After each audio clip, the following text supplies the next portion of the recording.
अगर मुल्क की मईशत को एक समत मिल जाए तो यकीन करें इसमें बेहतरी की गुंजाइश बहुत है।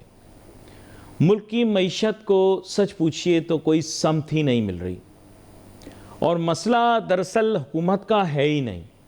किसी भी मुल्क के अंदर ये समत हुकूमतें तय नहीं करती बल्कि अवाम तय करती है और फिर अपने नुमाइंदगान के ज़रिए उस समत में काम करवाती है। मेरी बातें आप लोगों को समझ आएंगी भी नहीं और ना आनी चाहिए, क्योंकि आप ज़्यादा घुटनों पे ज़ोर देंगे तो फिर आपको चोट आ जाएगी, और जो सोचते वहाँ से हों घुटनों से तो उन लोगों के लिए थोड़ा मुश्किल हो जाता है।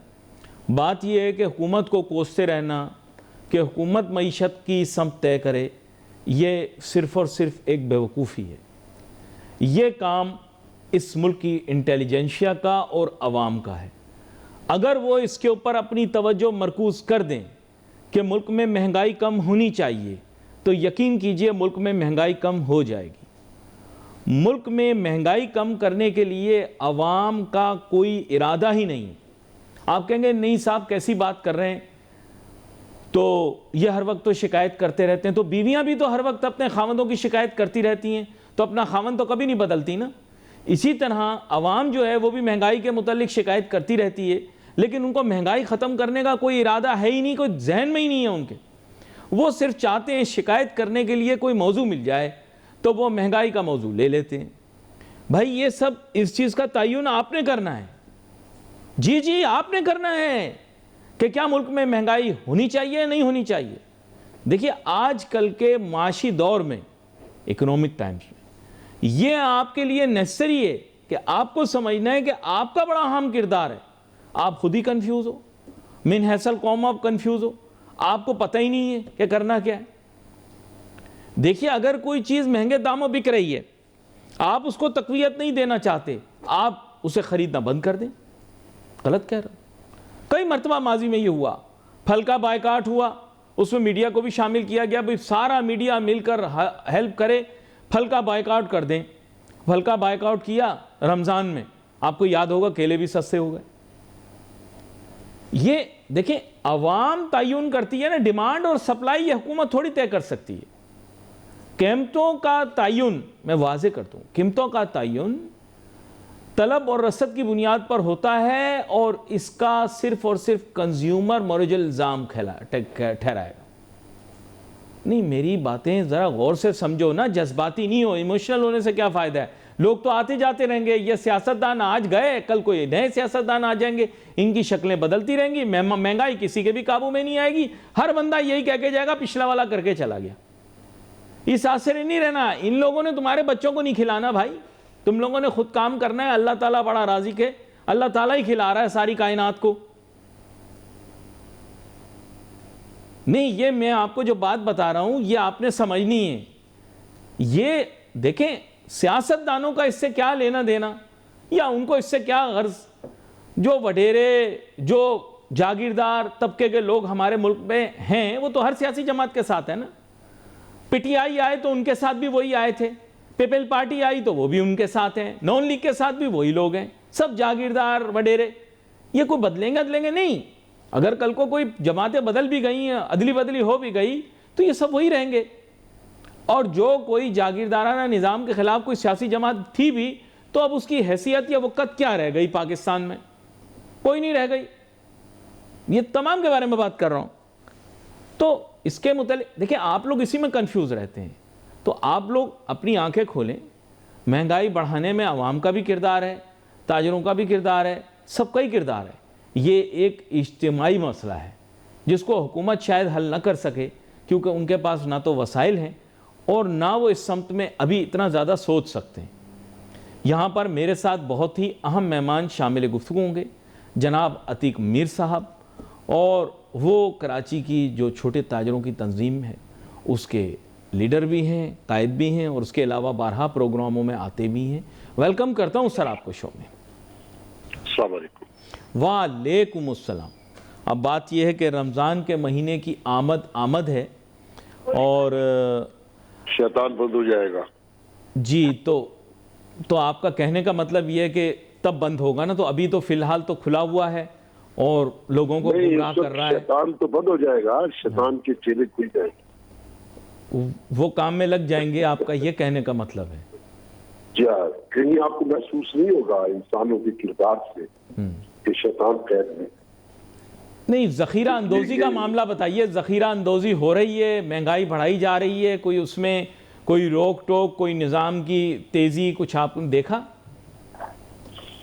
अभी आप फरमा रहे थे कि हुकूमत भी इस रोकथाम में कामयाब नहीं हो पाती या नहीं जी हो जी। सकती।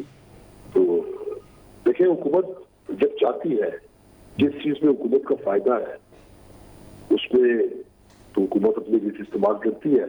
अब चूंकि यहाँ बहुत सारे कार्टल्स हैं, बहुत सारे माफियाज इसमें शामिल हो जाते हैं।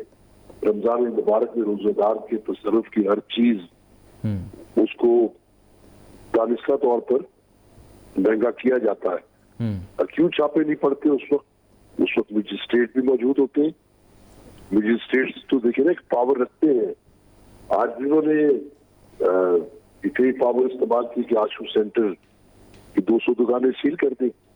तो क्या वो ये मसनूई महंगाई के जो जखीरा अंदोजी करने वाले लोग हैं और ये इस मुआशरे के जो बदतरीन लोग हैं, जिन्हें लफ्ज ताजिर कहना मैं समझता हूँ कि तौहीन है इस लफ्ज की, तो क्या उनकी रोकथाम नहीं कर सकते? क्या अच्छा, लेकिन मुझे एक बात वाजे करके बताइएगा। देखें, ये जो भी तबका होगा जो इस तरह का काम कर रहा है, जाहिर बात है इतने बड़े पैमाने पर ज़ख़ीरा अंदोज़ी करना, माल जमा करना, ये कोई आसान काम तो है नहीं। ये बेसिकली किसी बड़े सरमायादार का या सरमायादार तबके के चंद अफराद का काम होगा। आम आदमी तो ये नहीं कर सकता। और जैसे आपने कहा कि जब हरकत में आते हैं तो फ़ौरन पकड़ लेते हैं, तो जाहिर बात है अगर हरकत में नहीं आके पकड़ रहे तो बाअसर भी होंगे वो लोग। गलत कह रहा हूँ कि सही कह रहा हूँ? नहीं, वो ताकतवर नहीं होते।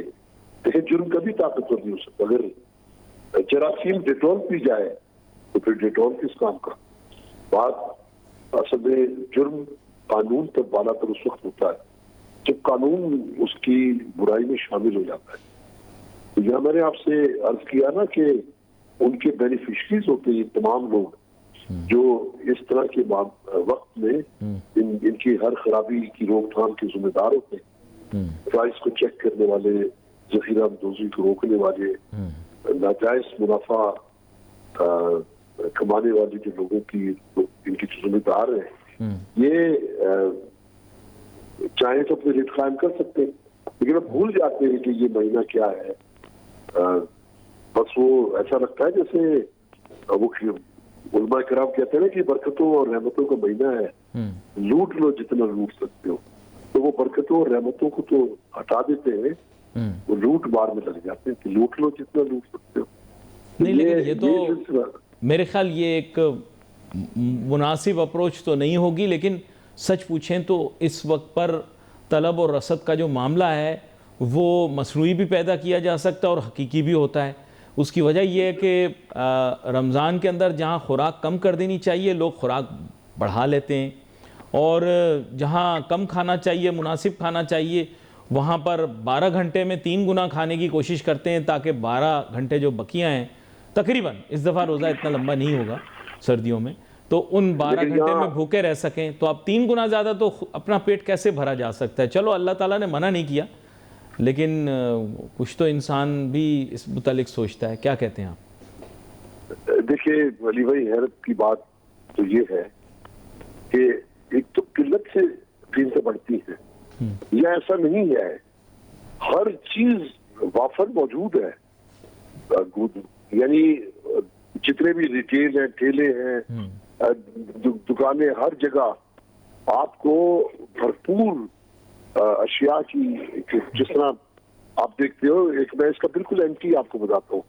जिस तरीके से आप देखते हो मक्का और मदीना के बाजारों में जब आजमी ने हज जाते हैं या जो लोग भी उम्रे पर, वो जितना भी रश बढ़े वहाँ उतनी अशिया बढ़ जाती है।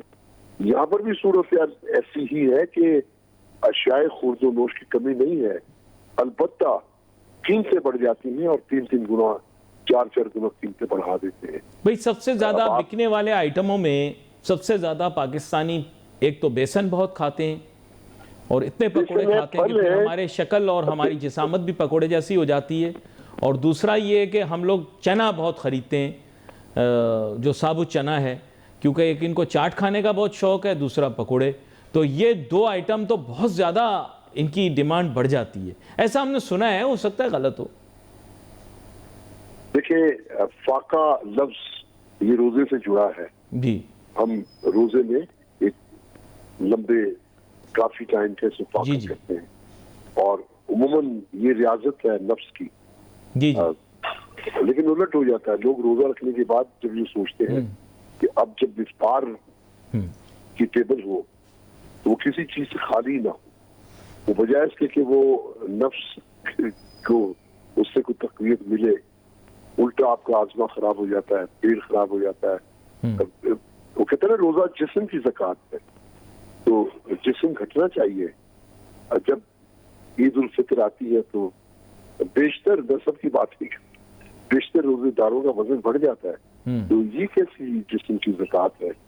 जी जी। आपने ज़कात देने की बजाय अच्छा, एक बात मैंने और पूछनी थी आपसे, बुरा तो नहीं मानेंगे, हमारे माशरे के बारे में।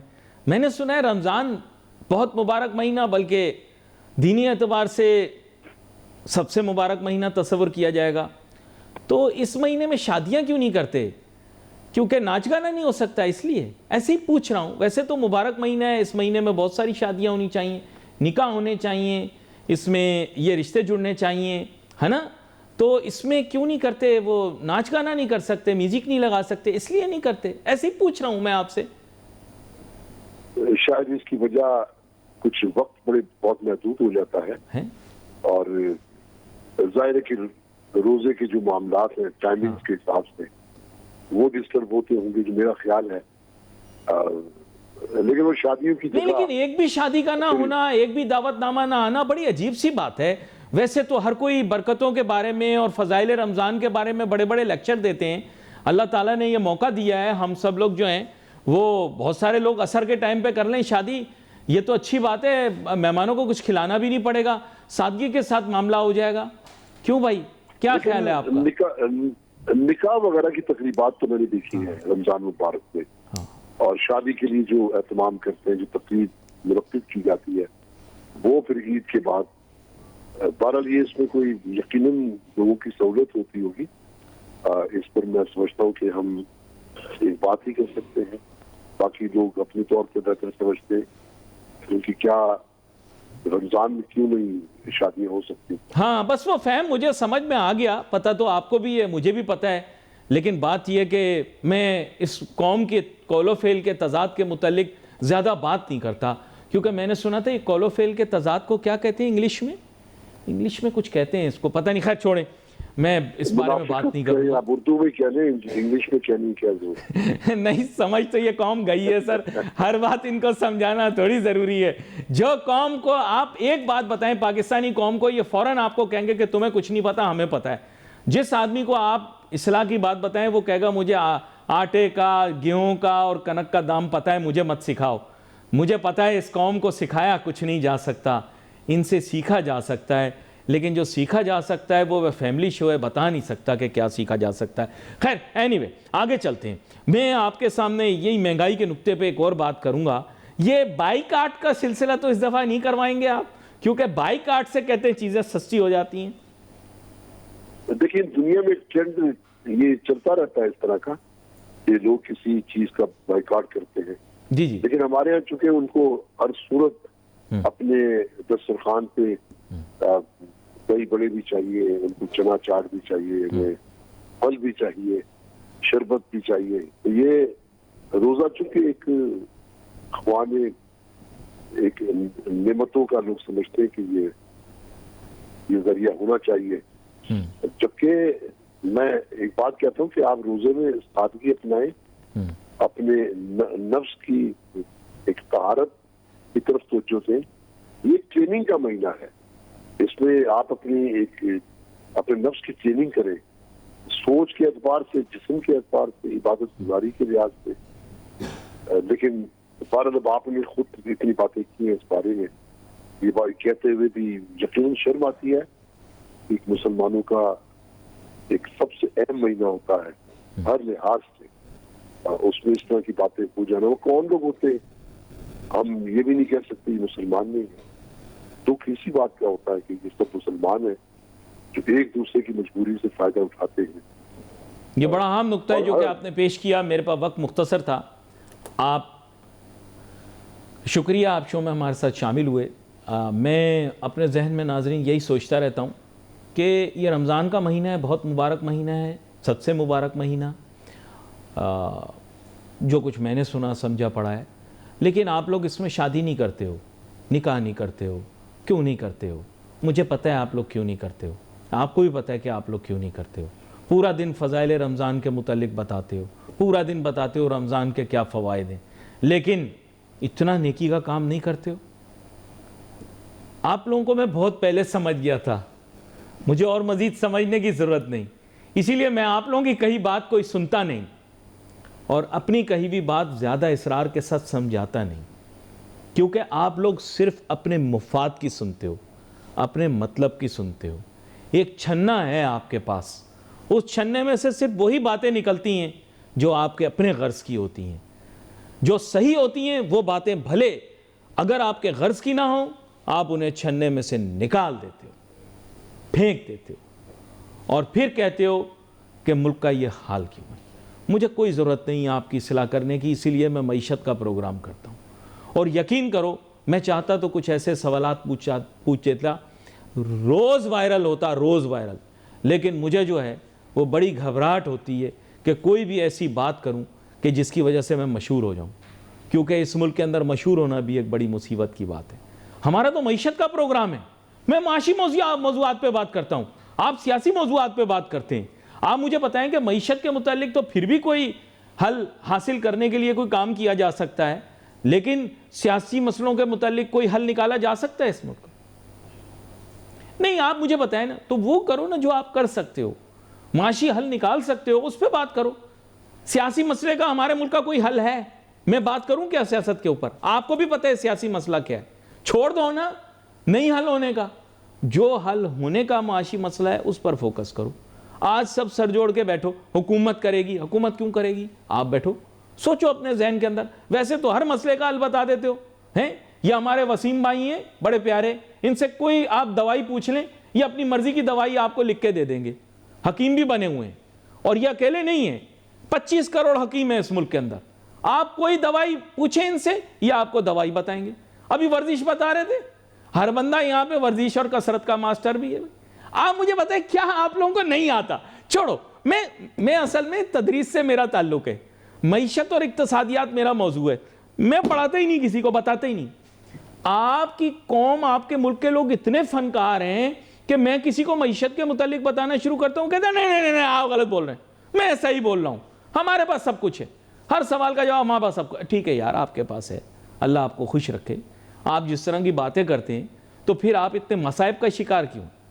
आज एक पेशगोई कर रहा हूं, मेरी बड़ी काली जुबान है, इस मुल्क में बड़ा शदीद जलजला आने वाला है, बड़ा शदीद जलजला आएगा। अल्लाह ताला हमारी हिफाजत फरमाए। हाथ उठा लो, दुआ कर लो अपने लिए। यकीन करो, बड़ा शरीफ आदमी हूँ मैं, सीधा सादा। दुआ मांगो मेरे साथ मिलकर, अल्लाह ताला हमें कुदरती आफात से बचाए। मैं आज पेशगोई कर रहा हूँ, मेरी बड़ी काली ज़ुबान है, लेकिन अल्लाह ताला हमारी हिफाजत फरमाए। बहुत मुश्किल किस्म का एक वक्त आएगा, अल्लाह ताला हम सब की हिफाजत फरमाए, हम सबको अपनी हिफ्ज़ व अमान में रखे, आमीन। भाई देखो, मैं आपको जो बात बता रहा हूँ, बागैब का इल्म किसी के पास नहीं है, बस एक मुशाहिदा और तजुर्बे से आपको बात बता रहा हूँ कि जिस तरह के मामलात अभी रुनमा होते दिखाई दे रहे हैं, मुझे ऐसे लग रहा है। खैर एनीवे, आगे चलते हैं।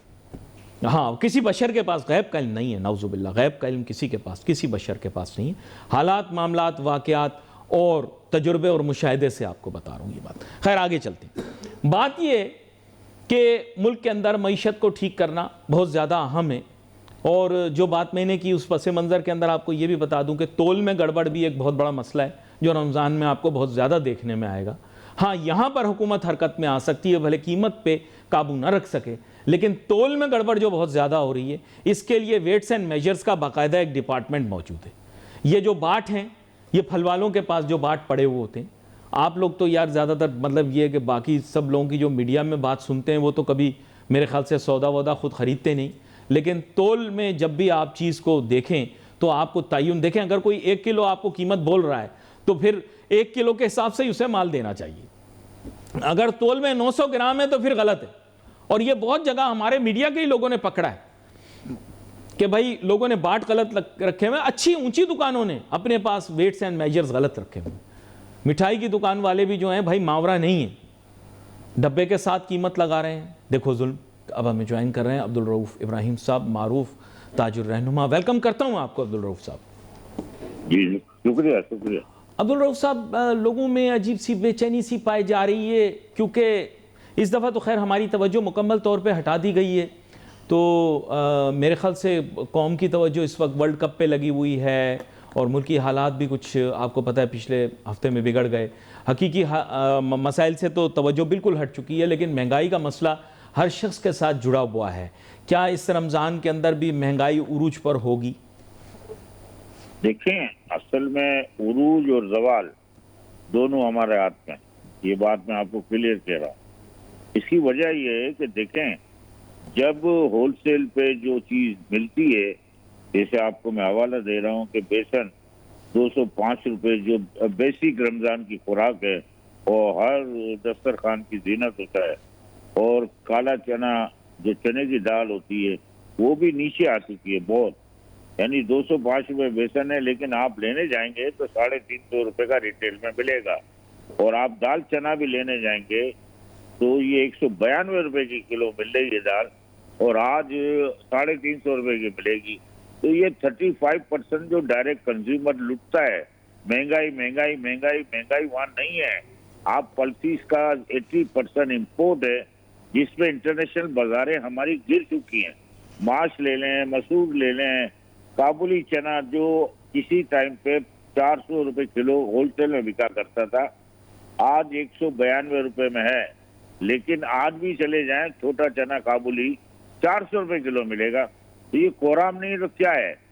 डायरेक्ट कंज्यूमर तो रिटेलर लेता है 1 किलो आधा किलो, लेकिन हम जो इस पे कोई हमारा चेक एंड बैलेंस ही नहीं है। Bureau of supply, price control वाले कमिश्नर साहब ने अभी तक लिस्ट अनाउंस नहीं की है रमजान की। हालांकि ये अनाउंस होनी चाहिए थी रिटेल की और होलसेल की, लेकिन वो अनाउंस ही नहीं हुई।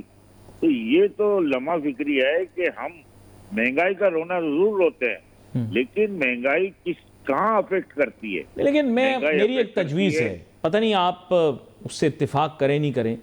आपकी मार्केट में बैठने वाले लोग अब बहुत सारे अरबोपति भी बन चुके हैं। बुनियादी बात यह है कि आप लोग अपना क्यों नहीं खोलते एक बड़ा रिटेल स्टोर? आपको पता होगा इस मुल्क के अंदर रिटेल का बिजनेस तो अब बैठ रहा है, तो बेहतर यह है कि दुनिया भर की तरह आप लोग होलसेल वाले भी अपनी भी कोई आउटलेट बनाएं जो एक सस्ते बाजार की तरह की हो, हम आके वहां से खरीदें। देखिए, मैं आपको ये सही फरमा रहा हूँ कि जब हमारा होलसेल का जो वॉल्यूम होता है ना, वो होता है टनों में, और वो रिटेल पे काम नहीं कर सकते। ये इसकी वजह ये होता है कि कई ट्रकों में सौदे होते हैं। अब आप 1 रुपए किलो भी लगा लें और 35,000 किलो भेजें तो 35,000 रुपए तो वो बना लेता है। लेकिन रिटेल बेस पे तो यानी किलो किलो फरोख्त करना पड़ता है। जितने डिपार्टमेंटल स्टोर हैं उनको भी चेक कर लें, जितने आप पोर्श इलाके देखेंगे, मिडिल इलाके देखेंगे, तो वहां भी यही हालत है महंगाई की। जब नहीं, अभी तो गरीब इलाकों के लोग भी बोलते हैं हम सुपर स्टोर से चीज खरीदेंगे। हाँ, देखिए मेरी बात आप समझें।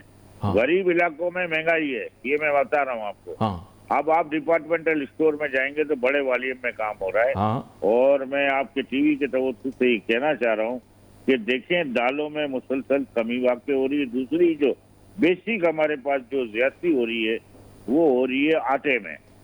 आटा 2.5 नंबर आटा 120 रुपए और फाइन आटा 130 रुपए, और आप रिटेल में लेने जाएंगी तो रिटेल में लेने जाएं तो 130 रुपए का मिलेगा और फाइन आटा 140 का मिलेगा। चक्की का आटा जो घरेलू चक्की का आटा जो हम लोग इस्तेमाल करते हैं वो 160 रुपए पहुंच चुका है। आप ये बताएं कि डीरेगुलेट हुआ गंदुम के डीरेगुलेट से नुकसान कितने हो गए कि 50-52 रुपए की गंदुम आज 115 रुपए हो चुकी है। तो ये बताएं कि सर देखें, एक बात मुझे खुल के बताना, बहुत सारे लोग जो आपकी मार्केट में ही बैठे हुए हैं आज फ्लावर मिलों के मालिक हैं सर, बड़ी बड़ी फ्लावर मिलें आपको अभी खोल ली बता रहा हूं, हैं, मैं ये पंजाब सब में मैं खोल क्या ली हैं, बात मान जाओ मेरी, लोग कमा रहे हैं बहुत दबा नहीं के। नहीं नहीं, देखा मेरी बात सुने। जब आप खुल के बात करना चाह रहे हैं तो मैं खुल के बात करना हाँ खुल के करें बात। हाँ हाँ, मैं आपको ये बताता हूँ कि जब फ्लोर मिल मालकान जितने भी हैं, हम्म, मैं कराची की और सिंध की बात कर रहा हूँ, अभी मुझे पंजाब का इल्म नहीं है इतना। जो मैं बात कर रहा हूँ कि इधर जो जितना कोहराम मचाया है ना फ्लोर मिल मालकान का, उन पे आखिर कदगन क्यों नहीं लगाई गई? आप बताएं, 52 रुपए 60 रुपए की गंदुम ले ली, साइलों में स्टॉक और गोदामों में कंटिन्यू पूरा स्टॉक मौजूद है। 60 रुपए की चीज आज 120 रुपए में आटा बिक रहा है, 130 रुपए में आटा बिक रहा है। इनको पूछने वाला है कौन? पहले तो ये बताएं, किसी ने कोई कंट्रोल किया? हमारे चीफ सेक्रेटरी हो, वजीर आला हो, कमिश्नर हो, डीसी हो, किसी ने कोई कंट्रोल किया? नहीं, कोई कंट्रोल नहीं हुआ कि भाई आपने ये लिया माल तो ये आपके पास तो स्टॉक मौजूद है, तो फिर इसमें आप किस तरह की बातें कर रहे हैं?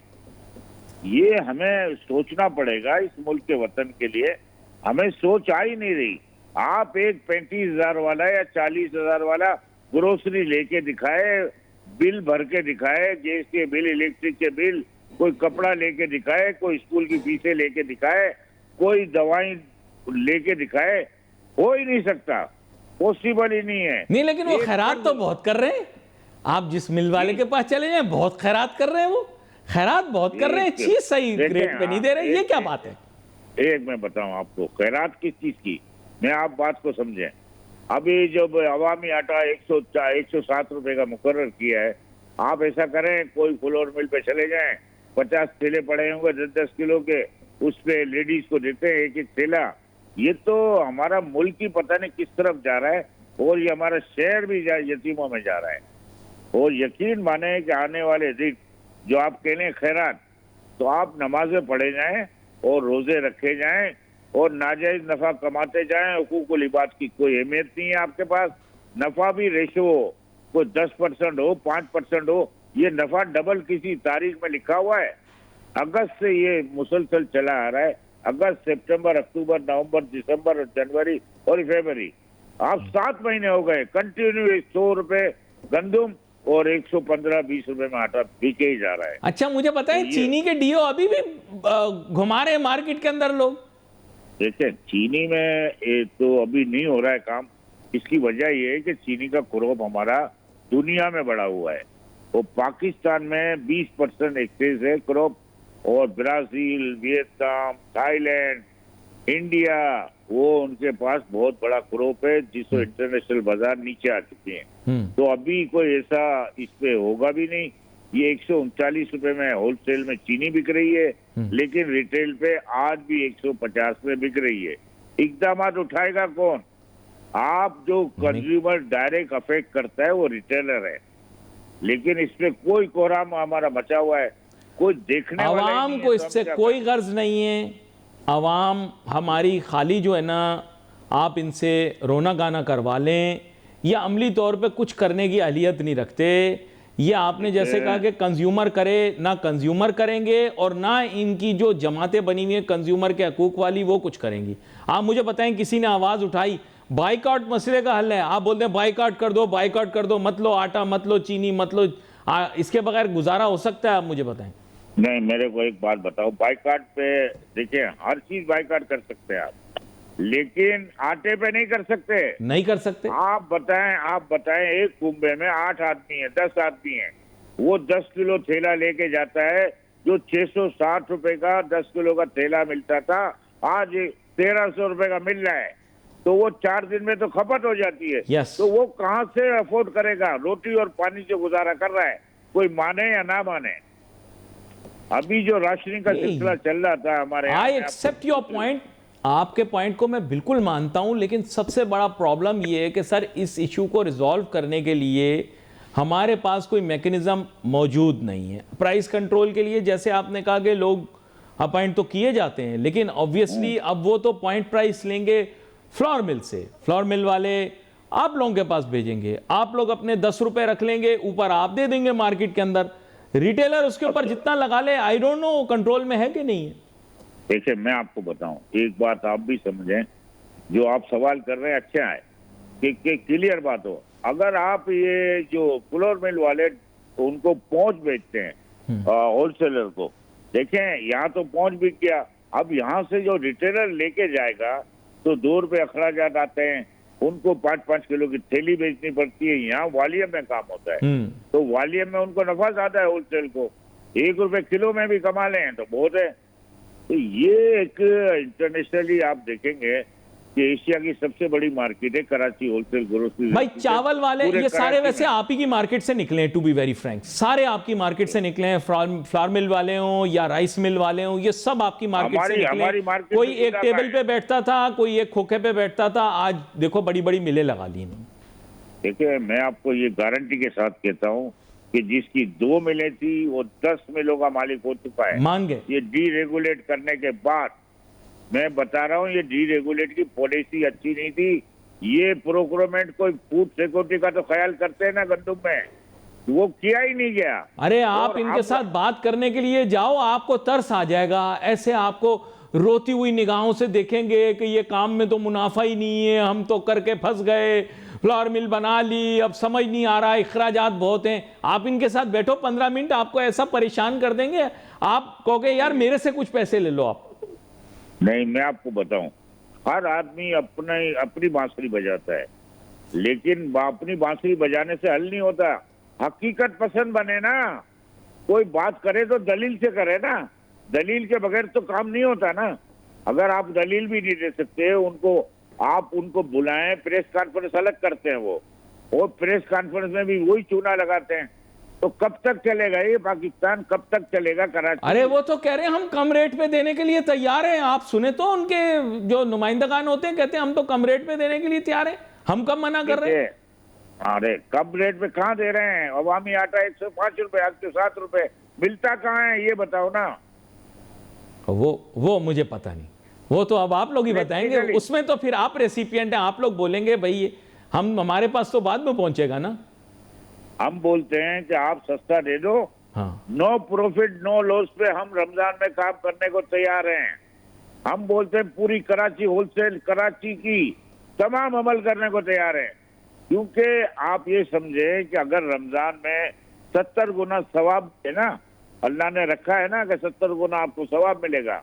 अब आप सवाब को तो भूल जाएं, उम्रा करना है, हज करनी है, नमाजें भी पढ़नी है, लेकिन झूठ हमने बोलना है। हमने बेसिक ये बनाई है, हुकूकुल इबाद पहले पूछा जाएगा, अल्लाह करीब सारे माफ कर देगा गुना, हुकूकुल इबाद माफ नहीं करेगा। नाजायज मुनाफाखोर यानी उनके लगाम क्यों नहीं लगाते आज तक? भाई वो ताजिरों पे डाल देते हैं, आप क्या बात कर रहे हैं? वो तो फौरन अपने ऊपर रखते ही नहीं, वो तो छीटा आते ही नहीं देते, वो बोलते हैं तो ताजिरों की वजह से हो रहा है। फल फरोश से पूछे, वो बोलते हैं तो ताजिर गड़बड़ कर रहे हैं, हमें तो सस्ता दे रहे हैं। हम मिल वालों से पूछे, कह रहे हैं हम तो सस्ता देने के लिए तैयार है, आगे पता नहीं क्या हो रहा है, हम तो सस्ता देते। नहीं देखिए, यहाँ से आप देखें कोई भी चीज को जड़ से पकड़ते हैं। हाँ। कि गंदुम कहाँ से आई, किसान ने गंदुम उगाई तो वो उन्होंने नुकसान किया। उनकी 3600 रुपए मन की गंदुम 2200 2000 में बिक गई, फीड मिलों की नजर हो गई। आप जब इतनी सस्ती गंदुम आप प्रोक्योरमेंट नहीं की, आपने डीरेगुलेट करने के नुकसान इतने हुए। नहीं अभी आप बताएं, अभी जो मीटिंग हुई, देखिए ये प्राइस का ये जो मामला होता है, मेरा जहां तक ख्याल है कमिश्नर के कंट्रोल में होता है, और आप लोग फिर उनकी मीटिंग में भी जाते हैं, मैं सही कह रहा हूं? उस मीटिंग के अंदर क्या फ्लावर मिल वाले आते हैं या आप लोग ही जाते हैं सिर्फ? देखिए फ्लावर मिल वाले की मीटिंग अलग होती है, वो भी हम भी होते हैं उसमें। हाँ वो बताएं, उस मीटिंग का हाल बताएं आप।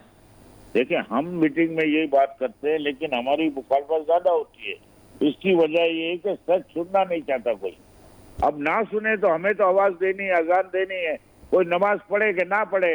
हम तो यही कहेंगे कि पाकिस्तान या कराची गरीबों के लिए बना है, ये मुल्क हम मिडिल लोगों के लिए नहीं। लेकिन उस मीटिंग में क्या होता है ये मैं आपसे पूछ रहा हूँ, उस मीटिंग के अंदर कीमत का तयन होता होगा ना? कीमत का तयन होता है, लेकिन इस दफा तो रमजान की लिस्ट ही नहीं निकली आटे की, ना दालों की, ना चावल की। सर असल में एक और गेम भी हो रहा है आजकल, एक और बड़े मजे का गेम हो रहा है, ये मैं आपको सही बता दूं।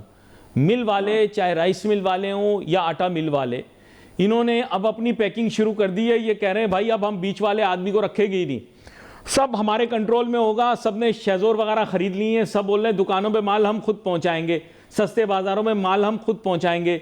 इस तक के एतवार बाजारों तक के ऊपर इन्होंने अपना होल्ड पकड़ लिया है। अब वो बोलते हैं हमने किसी को देना ही नहीं, हमने डायरेक्ट देना है कंज्यूमर को, सारा हमारी तरफ है। आप मुझे बता दें पहले तो ये सस्ते बाजार जो लगते हैं हाँ। उनमें कोई क्वालिटी होती है? आप बताएं। आप ये 80 रुपए की गंदम फूड डिपार्टमेंट ने दी फुलोर मिल मालकान को। आप ये बताएं फूड डिपार्टमेंट में क्या सब साहूकार हैं और सब अच्छे लोग हैं? नहीं, 90% इसमें करप्ट लोग हैं। अब वो 80 रुपए की गंदम ले भी रहे और उस पे यानी उनको 10 रुपए किलो उनको दिया भी जा रहा है ऊपर के पैसे। तो आप ये बताएं कि ये हमारा सिस्टम बस्ट हो चुका है और हमारी सिंध गवर्नमेंट भी इसमें कोई सीरियस नोटिस नहीं ले रही।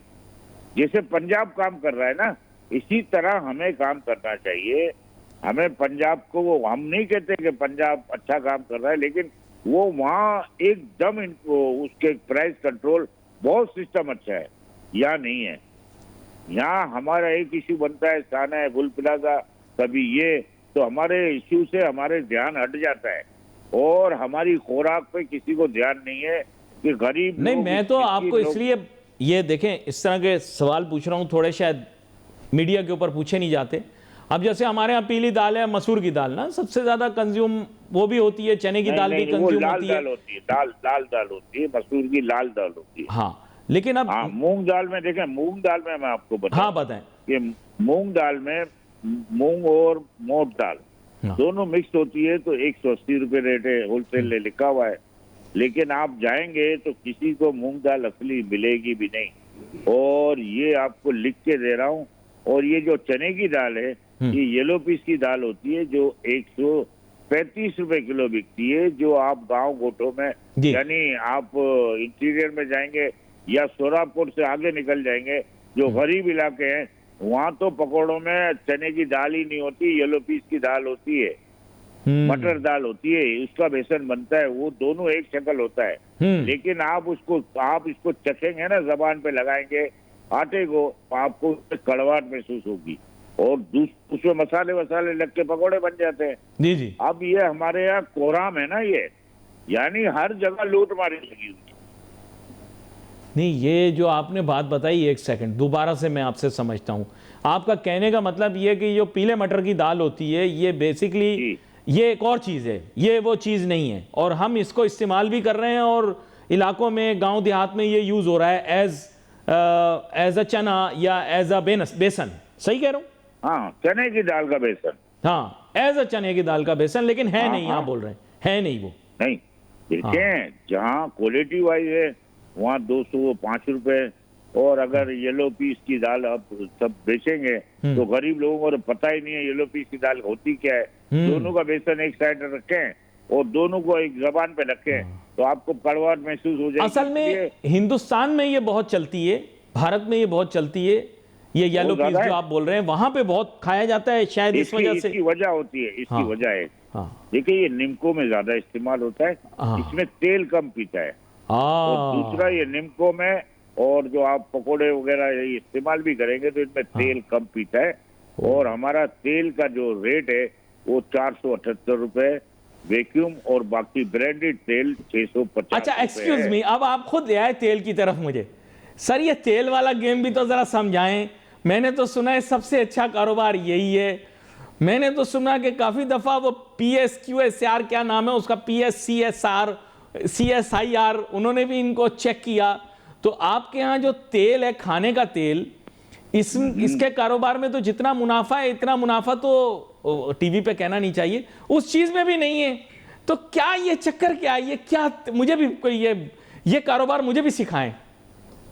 मैं सिखाने के लिए आपको क्लास दूंगा, लेकिन पहले बात को समझे। हमारी तो क्लास ले लें आप, पहले मेरी क्लास ले लें।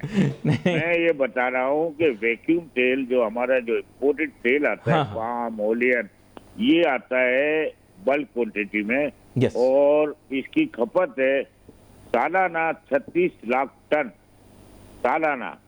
तो आप ये अंदाजा लगा लें कि हमें जो चाहिए होता है, सरसों हमारे यहाँ फसल अच्छी हुई, और हमारे यहाँ कैनोला की फसल अच्छी हुई है इस दफा, और सारी चीजें अच्छी हैं। लेकिन आप इसको देखें कि ये जब टैंकर में आता है माल, तो वैक्यूम होता है, एक सिस्टम वैक्यूम किया जाता है, वैक्यूम का तेल 478 रुपए जो थैलियों में पैक होता है जी। वो भी सही होता है, घी भी सही होता है, जो सरसों से घी बनता है। जी अब आप मुझे बताएं कि ये चीजें जो हमारे यहाँ, ये जो आप मुख्तलिफ बाजारों में देखते होंगे, थैली अपने ब्रांड की हर कोई छाप रहा है जी जी और कोई डेटा भी नहीं होता उसका। जी जी बिल्कुल। और दूसरी बात आपको ये कहूँ कि ये जो ब्रांडेड तेल है वो 650 रुपए किलो है, तो ब्रांडेड क्यों लेगा? वही तेल है और वही बात है, वही घी है, तो हमारे जितने खाने तो पीने सर की ब्रांडेड वाला भी उसी तरह ले रहा है ना। मेरे पास वक्त नहीं है, नहीं तो आपसे मैं ये डिस्कस करता कि वहां से तो आप डायरेक्ट प्यूरिफाइड मंगवा सकते हैं, और जैसे आप बोल रहे हैं कि बल्क में मंगवा सकते हैं, खाली आगे थैली लगनी है और थैली से भरना है। तो मैं आपसे ज़रूर इस बारे में बात करूंगा, बल्कि मैं पेशकार को भी बोलूंगा कि अगली दफ़ा भी इनको प्रोग्राम के अंदर मदऊ करें ताकि इस मौजू को हम आगे लेकर चलें। गुफ्तगू के अंदर बहुत सारे मौजूआत सामने आए और उसमें कीमतों का जो एक निज़ाम हमारे यहाँ राइज है वो भी अंडर डिस्कशन गुफ्तगू में आया, और प्राइस कंट्रोल का इशू भी आया, और उसके अलावा जो अजनास हम इस्तेमाल करते हैं, जो अशिया खुर्दनोश हैं, खुश्क, उनके मुतल्लिक भी हमने बहुत ज़्यादा बातें की। और हमारा मुल्क जो है वो एक ज़राई मुल्क है, यहाँ पर पैदावार अपनी है, उसके बावजूद खुराक की किल्लत होना यानी फूड इनसिक्योरिटी, ये एक बहुत बड़ा सवालिया निशान है। पाकिस्तान का इतना बड़ा रकबा है, हमें चाहिए कि हम मुतबादिल अजनास भी पैदा करें ताकि आवाम के लिए सस्ते अजनास मौजूद हों। हमारी इतनी ज़्यादा बड़ी आबादी है, सोचें इन लोगों का मुनाफा कितना होता होगा। जो आप सोचते हैं कि होटल भरे हुए हैं, रेस्टोरेंट भरे हुए हैं, शॉपिंग मॉल भरे हुए हैं, इनके बटवे भी भरे हुए हैं, तो भाई ये इसी तरह हो रहा है, ये इसी तरह माल मुनाफा कमाया जा रहा है। मैं नहीं कह रहा कि सारे इसमें होंगे, अल्लाह ताला ने बहुत सारे लोगों की आमदन में भी बरकत रखी होगी, लेकिन ये जो बिल्कुल शुतर बेमुहार और जिनके अखराजात बिल्कुल समझ में ना आने वाले होते हैं, वो पीछे से फिर पैसा कहीं ना कहीं से तो आ रहा होता है ना। फिर आप पूछते हैं कारोबार नहीं चल रहा, कारोबार इनके सारे चल रहे हैं। पाकिस्तान के अंदर अजनास और आम इस्तेमाल की अशिया बेचने वाला आदमी सबसे रईस और अमीर है, दूसरे नंबर पर एक्सपोर्टर लोग हैं, और उसके बाद हम आवाम। We wait for message on Facebook. Ali Nasir हमारी टीम को जा दीजिए। अल्लाह हाफिज़।